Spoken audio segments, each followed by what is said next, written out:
സംസ്ഥാനത്ത് വിവിധ സ്ഥലങ്ങളിൽ വൻ ലഹരിവേട്ട തുടരുകയാണ്. സംസ്ഥാന സർക്കാരിന്റെ ലഹരിക്കെതിരായുള്ള പോരാട്ടത്തിന്റെ ഭാഗമായാണ് വിവിധയിടങ്ങളിൽ കർശന പരിശോധന തുടരുന്നത്.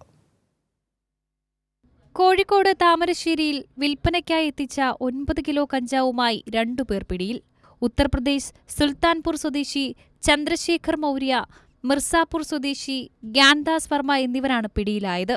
കൊച്ചിയിൽ വിവിധയിടങ്ങളിൽ നിന്ന് വിൽപ്പനയ്ക്കെത്തിച്ച MDMAയും കഞ്ചാവും പിടിച്ചെടുത്തു.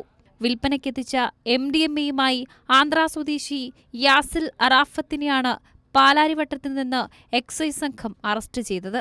ഇയാളിൽ നിന്ന് 14 ഗ്രാം MDMA പിടികൂടി. ബാഗിലും പാന്റിന്റെ പോക്കറ്റിലുമായാണ് ഇയാൾ MDMA സൂക്ഷിച്ചിരുന്നത്. കൊച്ചിയിൽ കഞ്ചാവ് കച്ചവടം നടത്തിയ 21-കാരൻ പിടിയിൽ. 5 കിലോ കഞ്ചാവുമായാണ് ഇയാൾ കൊച്ചി ഡാൻസാഫിന്റെ പിടിയിലായത്.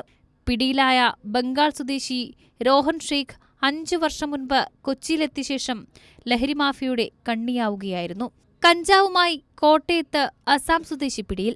അസാം സ്വദേശി അബ്ദാദുൽ ഇസ്ലാമാനിയാണ് കോട്ടയം രാമപുരം പോലീസിന്റെ പിടിയിലായത്. 1 കിലോ 40 ഗ്രാം കഞ്ചാവാണ് ഇയാളിൽ നിന്നും പിടികൂടിയത്.